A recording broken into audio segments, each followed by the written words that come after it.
Computer के chapter wise 50 महत्वपूर्ण question को इस क्लास में सॉल्व करेंगे। दोस्तों यदि आप हमारे चैनल पर नए हैं तो चैनल को सब्सक्राइब कीजिए, लाइक कीजिए, शेयर कीजिए। दोस्तों आइए शुरू करते हैं क्वेश्चन नंबर 51 से। क्वेश्चन नंबर 51 है, कौन सी ड्राइव प्लेटर नामक वृत्ताकार डिस्क की श्रृंखला से बनी होती है?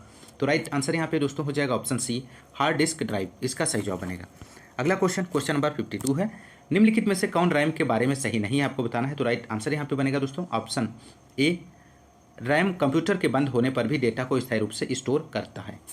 अगला क्वेश्चन नंबर अगला है 53 क्वेश्चन नंबर, कौन सा स्टोरेज माध्यम सबसे तेज और महंगा है? तो राइट आंसर यहाँ पे हो जाएगा ऑप्शन डी, कैश, इसका सही जवाब बनेगा। अगला क्वेश्चन नंबर 54 है, डेटा को बनाए रखने के लिए निम्नलिखित में से किस प्रकार की मेमोरी को लगातार रिफ्रेश किया जाना चाहिए? तो राइट आंसर हो जाएगा ऑप्शन सी, डी रैम, यहाँ पर राइट आंसर हो जाएगा। एस रैम और डी रैम दोनों रैम के प्रकार हैं। S RAM static random access memory को डेटा बनाए रखने के लिए लगातार रिफ्रेश किए जाने की आवश्यकता नहीं होती है, यह डी रैम से तेज मेमोरी होती है। D RAM dynamic random access memory को डेटा बनाए रखने के लिए लगातार रिफ्रेश करते रहने की आवश्यकता होती है और डी रैम एस रैम से धीमी होती है लेकिन ज़्यादा डाटा होल्ड करती है। अगला क्वेश्चन नंबर 55, निम्नलिखित में से कौन से मेन मुख्य मेमोरी की विशेषता है? तो राइट आंसर यहाँ पे बनेगा ऑप्शन डी, सभी ABC। यह कंप्यूटर की कार्यशील मेमोरी है, सेकेंडरी मेमोरी से ज़्यादा तेज है, बिना प्राइमरी मेमोरी के कंप्यूटर नहीं चल सकता। तो राइट आंसर ऑप्शन डी हो जाएगा। अगला क्वेश्चन नंबर 56 है, SSD का क्या अर्थ है? तो राइट आंसर ऑप्शन सी हो जाएगा यहाँ पर, सॉलिड स्टेट ड्राइव। अगला क्वेश्चन नंबर 57, जीमेल कितना फ्री स्टोरेज प्रदान करता है? तो राइट आंसर यहाँ पे हो जाएगा option C, 15 GB। Next question number 58 है, निम्न में से कौन सा ब्लॉक डिवाइस नहीं है, इनमें से आपको बताना है? तो राइट आंसर ऑप्शन बी हो जाएगा, रैम, यहाँ पर राइट आंसर बनेगा। CD रोम, फ्लॉपी डिस्क, हार्ड डिस्क सभी ब्लॉक डिवाइस हैं। रैम एक प्राथमिक मेमोरी है, रैम एक शॉर्ट टर्म मेमोरी है, इसमें डाटा हमेशा के लिए स्टोर नहीं होता है दोस्तों। CD रोम का अर्थ compact disc read only memory है, इसका उपयोग सेकेंडरी स्टोरेज के लिए किया जाता है। हार्ड डिस्क या हार्ड ड्राइव कंप्यूटर के लिए चुंबकीय भंडारण माध्यम है। तो राइट आंसर बी हो जाएगा। अगला क्वेश्चन यहाँ पे आपको फिल करना है, को काम करते रहने के लिए लगातार विद्युत आपूर्ति की आवश्यकता पड़ती है। लगातार विद्युत आपूर्ति बनी रहने के कारण इसके अंदर भंडारित किए जाने वाले डेटा को याद रखने के लिए रिफ्रेश नहीं करना पड़ता है। हालांकि यह कि अस्थिर मेमोरी होती है, जिसका अर्थ कि एक बार विद्युत आपूर्ति बाधित होने पर इसमें भंडारित सारा डेटा लुप्त हो जाता है। तो राइट आंसर यहाँ पे बनेगा दोस्तों इस क्वेश्चन का ऑप्शन बी, एस रैम, इसका सही जवाब हो जाएगा। S RAM static random access memory का संक्षिप्त रूप है। यह डी रैम की तुलना में तेज और अधिक विश्वसनीय है, इसे रिफ्रेश करने की आवश्यकता नहीं होती है। यह एक प्रकार की सेमीकंडक्टर मेमोरी होती है जिसमें डेटा तब तक स्थिर रहता है जब तक मेमोरी चिप में विद्युत आपूर्ति होती रहती है। अगला क्वेश्चन नंबर 60 है, ऑफिस के कामों में प्रयोग किए जाने वाले स्टैंडर्ड लैपटॉप में रैम के आकार की आम परास क्या होती है? तो राइट आंसर यहाँ पे बनेगा ऑप्शन सी, 4 GB से 16 GB। ऑप्शन सी यहाँ पर राइट आंसर हो जाएगा। अगला क्वेश्चन नंबर 61 है, आलिया के पास 2600 MB डेटा है, दिनेश के पास 4000 MB डेटा है। इन दोनों का डेटा संयुक्त रूप से भंडारण क्षमता वाले एक USB फ्लैश ड्राइव में डाला जा सकता है। तो राइट आंसर हो जाएगा ऑप्शन डी, 10 GB। अगला क्वेश्चन नंबर 62 है दोस्तों, निम्नलिखित में से कौन सी स्मृति मेमोरी मुख्य रूप से अर्धचालकों पर आधारित नहीं होती है? तो राइट आंसर हो जाएगा दोस्तों यहाँ पर इस क्वेश्चन का ऑप्शन सी, द्वितीयक स्मृति मेमोरी, इसका सही जवाब है। द्वितीयक मेमोरी सेमीकंडक्टर मेमोरी पर आधारित नहीं होती है, अन्य सभी सेमीकंडक्टर्स मेमोरी के उदाहरण हैं। अगला क्वेश्चन नंबर 63 है, 1 मेगाबाइट कितने के बराबर होती है? तो राइट आंसर ऑप्शन सी हो जाएगा, 1024 किलोबाइट के बराबर। अगला क्वेश्चन नंबर 64 है, 1 मेगाबाइट में कितने किलोबाइट होते हैं? तो राइट आंसर यहाँ पे बनेगा दोस्तों ऑप्शन सी, 1024। क्वेश्चन नंबर 65 है, 1 गीगाबाइट कितने मेगाबाइट बाइनरी के बराबर होता है? तो राइट आंसर यहाँ पे बनेगा दोस्तों ऑप्शन ए, 1024, इसका राइट आंसर हो जाएगा। क्वेश्चन नंबर 66 है, 1 गीगाबाइट में कितने मेगाबाइट होते हैं दोस्तों? तो राइट आंसर ऑप्शन डी हो जाएगा, 1024। अगला क्वेश्चन नंबर 67 है, एक कंप्यूटर में स्टोरेज माध्यम की क्षमता की इकाई क्या होती है? तो यहाँ पर दोस्तों राइट आंसर बनेगा ऑप्शन ए, बाइट, यहाँ पे राइट आंसर हो जाएगा। अगला क्वेश्चन नंबर 68 है, निम्नलिखित में से कौन एक प्राइमरी स्टोरेज डिवाइस है? तो राइट आंसर हो जाएगा option B, random access memory. अगला क्वेश्चन नंबर 69 है, निम्न में से कौन सा अस्थायी मेमोरी या अस्थिर मेमोरी के रूप में जाना जाता है? तो राइट आंसर ऑप्शन ए हो जाएगा, रैम। रैंडम एक्सेस मेमोरी एक कंप्यूटिंग डिवाइस है जिस मेमोरी यूनिट में किसी भी लोकेशन पर संग्रहित डाटा को पढ़ने या डाटा स्टोर करने में एक समान समय लगता है। उसे रैंडम एक्सेस मेमोरी कहा जाता है। रैम को अस्थायी या अस्थिर मेमोरी के रूप में जाना जाता है। क्वेश्चन नंबर अगला है 70।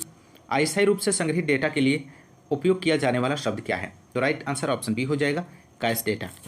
अगला क्वेश्चन नंबर 71 है, कंप्यूटर प्रणाली में निम्न में से सबसे अधिक संग्रहण क्षमता किसकी होती है? तो राइट आंसर ऑप्शन सी हो जाएगा, टेराबाइट इसका सही जवाब बनेगा। क्वेश्चन नंबर अगला है 72। किसी कंप्यूटर की परमानेंट मेमोरी क्या कहलाती है? तो राइट आंसर हो जाएगा ऑप्शन सी, रोम, रीड ओनली मेमोरी। कंप्यूटर में भंडारण का माध्यम है जिसका प्रयोग कंप्यूटर तथा विभिन्न इलेक्ट्रॉनिक उपकरणों में किया जाता है। रोम कंप्यूटर की permanent memory, RAM random access memory computer की अस्थायी मेमोरी होती है।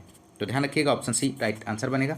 अगला क्वेश्चन नंबर 73 है, कंप्यूटर में कौन हार्डवेयर है? आपको बताना है। तो राइट आंसर ऑप्शन सी हो जाएगा, CD ROM. CD ROM compact disc read only memory एक हार्डवेयर होता है। CD रोम में डाटा संग्रह किया जाता है जिसे आसानी से बदला या अलग नहीं किया जाता। इसे लेजर किरणों के प्रयोग से पढ़ा जाता है। तो ऑप्शन सी राइट जवाब बनेगा। क्वेश्चन नंबर अगला है 74। कंप्यूटर में डाटा का किस रूप में भंडारण होता है? तो राइट आंसर हो जाएगा ऑप्शन डी, बाइनरी। कंप्यूटर में डाटा बाइनरी के रूप में भंडारित होता है। बाइनरी संख्या 0 तथा 1 से मिलकर बनी होती। बाइनरी संख्या को द्विआधारी संख्या भी कहा जाता है। क्वेश्चन नंबर 75 है, कंप्यूटर प्रणाली में CD रोम द्वारा क्या दर्शाया जाता है? तो राइट आंसर ऑप्शन ए हो जाएगा, optical disk. Next question number 76 है, निम्न में से कौन सी मेमोरी का सबसे कम एक्सेस समय है? तो राइट आंसर हो जाएगा option A, cache memory. Cache memory का लोकेशन CPU के सबसे पास होता है जिसके कारण इसका एक्सेस टाइम सबसे कम होता है। जिन प्रोग्रामों और निर्देशों का बार बार उपयोग किया जाता है उनको कैश मेमोरी अपने अंदर सुरक्षित कर लेती है। प्रोसेसर कोई भी डेटा प्रोसेस करने से पहले कैश मेमोरी को चेक करता है।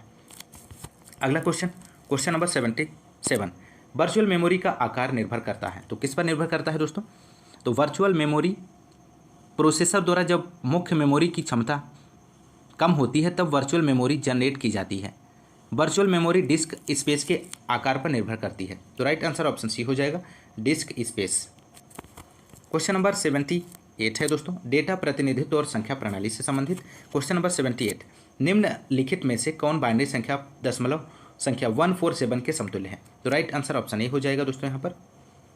अगला क्वेश्चन नंबर 79 है, बाइनरी संख्या प्रणाली को यह भी कहते हैं।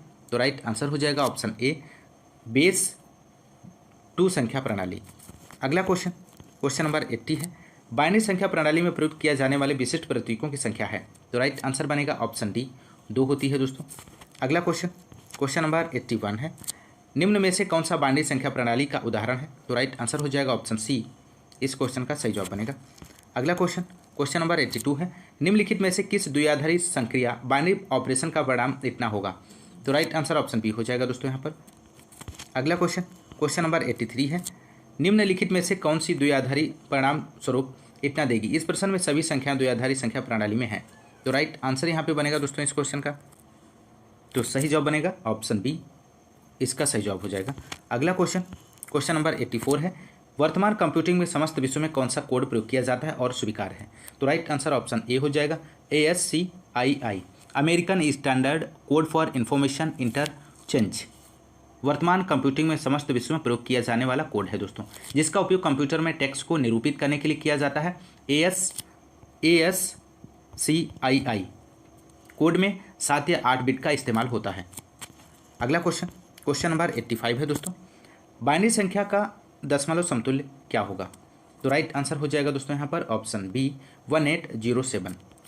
क्वेश्चन नंबर 86 है, बाइनरी संख्या 1011 का दशमलव समतुल्य क्या होगा? तो यहाँ पर राइट आंसर ऑप्शन सी हो जाएगा दोस्तों, 11। बाइनरी संख्या 1011 का समतुल्य आपको इस प्रकार से निकाल लेना है, 1 × 2 की पावर 0 होता है दोस्तों, प्लस 1 × 2 की पावर 1 प्लस 2 × 2 की पावर 2 प्लस 1 × 2 की पावर 3। इसे अब सॉल्व करेंगे तो आपको प्राप्त होगा 1 + 2 + 0 + 8, तो इक्वल कितना हो जाएगा? 11 हो जाएगा। तो ऑप्शन सी यहाँ पर राइट आंसर बनेगा। अगला क्वेश्चन नंबर अगला है दोस्तों यहाँ पर क्वेश्चन नंबर 87 है दोस्तों, कंप्यूटर प्रोग्रामिंग भाषाएं से संबंधित क्वेश्चन नंबर है। एक प्रक्रिया संसाधनों का अनुरोध करती है, यदि उस समय संसाधन उपलब्ध नहीं है प्रक्रिया प्रतीक्षा की स्थिति में प्रवेश करती। कभी कभी प्रतीक्षा प्रक्रिया कभी भी अवस्था को बदलने में सक्षम नहीं होती क्योंकि इसके द्वारा अनुरोधित संसाधनों को अन्य प्रतीक्षा प्रक्रियाओं द्वारा आयोजित किया जाता है, यह स्थिति क्या कहलाती है। तो यहाँ पर दोस्तों आपको इस क्वेश्चन का राइट आंसर देना है। तो यहाँ पर इस क्वेश्चन का राइट आंसर बनेगा ऑप्शन सी, यहाँ पर राइट आंसर हो जाएगा डेड लॉक, इसका सही जवाब हो जाएगा दोस्तों डेड लॉक। डेड लॉक एक ऐसी स्थिति है जिसमें मल्टी प्रोग्रामिंग वातावरण में कई प्रक्रियाएं सीमित संख्या में संसाधनों के लिए प्रतिस्पर्धा कर सकती हैं। यदि कोई प्रक्रिया संसाधनों के लिए अनुरोध करती है और उस समय संसाधन उपलब्ध नहीं होते हैं तो प्रक्रिया प्रतीक्षा की स्थिति में प्रवेश करती है। कभी कभी प्रतीक्षा प्रक्रिया कभी भी अवस्था को बदलने में सक्षम नहीं होती, क्योंकि इसके द्वारा अनुरोधित संसाधनों को अन्य प्रतीक्षा प्रक्रियाओं द्वारा आयोजित किया जाता है। अगला क्वेश्चन नंबर 88 है, कंप्यूटर प्रणाली में निम्न में से कौन सा प्रोग्रामिंग भाषा नहीं है। तो राइट आंसर ऑप्शन डी हो जाएगा लोटस। कंप्यूटर प्रणाली में कोबोल, फोर्ट्रान, पास्कल प्रोग्रामिंग भाषाएं हैं, जबकि लोटस एक अमेरिकन सॉफ्टवेयर कंपनी है। ध्यान रखिएगा। अगला क्वेश्चन नंबर 89 है, किसी संसाधक द्वारा प्रति सेकंड की जा सकने वाली संक्रियाओं की संख्या का निर्धारण किसके द्वारा किया जाता है। इसे मेगा हर्ट्ज या गीगा हर्ट्ज में व्यक्त किया जाता है। तो राइट आंसर ऑप्शन ए हो जाएगा क्लॉक स्पीड। अगला क्वेश्चन नंबर 90 है दोस्तों, कर्नेल के बारे में निम्नलिखित में से कौन सा कथन गलत है। तो राइट आंसर यहाँ पे हो जाएगा ऑप्शन डी, यहाँ पर राइट आंसर बनेगा दोस्तों। यह ऐसा कंप्यूटर क्रमादेश है जो उपयोगकर्ता और प्रचालन प्रणाली के बीच एक अंतरा फलक उपलब्ध करवाता है। तो ऑप्शन डी यहाँ पर राइट जवाब बनेगा। अगला क्वेश्चन नंबर 91 है, निम्नलिखित में से क्या एक प्रयोजन उन्मुख या प्रयोजन आधारित क्रमादेशन प्रोग्रामिंग भाषा नहीं है। तो राइट आंसर यहाँ पे हो जाएगा ऑप्शन डी, सी इसका सही जवाब बनेगा। अगला क्वेश्चन नंबर 92 है, इनमें से कौन सी कंप्यूटर प्रोग्रामिंग भाषा नहीं है, आपको बताना है। तो राइट आंसर हो जाएगा ऑप्शन डी, ए@, ऑप्शन डी यहाँ पर राइट आंसर बनेगा। अगला क्वेश्चन नंबर 93 है, निम्नलिखित में से कौन सी लैंग्वेज पास्कल से प्राप्त सिस्टम प्रोग्रामिंग लैंग्वेज है एवं रक्षा एप्लीकेशन के लिए अभिष्ट है। तो राइट आंसर ऑप्शन डी हो जाएगा एडा, इसका सही जवाब बनेगा। अगला क्वेश्चन नंबर 94, कंप्यूटर भाषा कोबोल किसके लिए उपयोगी है। तो राइट आंसर हो जाएगा ऑप्शन ए, व्यावसायिक कार्य। कोबोल का पूर्ण रूप कॉमन बिजनेस ओरिएंटेड लैंग्वेज है। कोबोल का प्राथमिक प्रयोग व्यवसाय फाइनेंस के लिए किया जाता है। दोस्तों आप लोग ध्यान रखिएगा। क्वेश्चन नंबर अगला है 95 है दोस्तों, कंपाइलर है, इनमें से आपको बताना है दोस्तों। तो राइट आंसर यहाँ पे बनेगा दोस्तों ऑप्शन डी, उपयुक्त सभी है दोस्तों। एक कंप्यूटर प्रोग्राम है, सॉफ्टवेयर का भाग है, हाई लेवल से मशीन लैंग्वेज में बदलने वाला प्रोग्राम है। अगला क्वेश्चन नंबर 96 है, जटिल वैज्ञानिक गणनाओं के लिए प्रयोग किया जाता है। तो राइट आंसर हो जाएगा ऑप्शन बी, फोर्ट्रान। अगला क्वेश्चन नंबर 97 है दोस्तों, निम्नलिखित में से कौन सी वैज्ञानिक कंप्यूटर भाषा है। तो राइट आंसर बनेगा यहाँ पे दोस्तों ऑप्शन सी हो जाएगा फोर्ट्रान।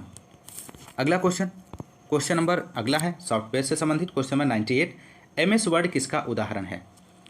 तो राइट आंसर ऑप्शन सी हो जाएगा एप्लीकेशन सॉफ्टवेयर का। अगला क्वेश्चन नंबर 99, वायरस एक ऐसा प्रोग्राम है जिसे कंप्यूटर के सामान्य कामकाज में हस्तक्षेप करने के लिए बनाया गया है। इनमें से कौन सा वायरस का एक प्रकार नहीं है, आपको बताना है दोस्तों।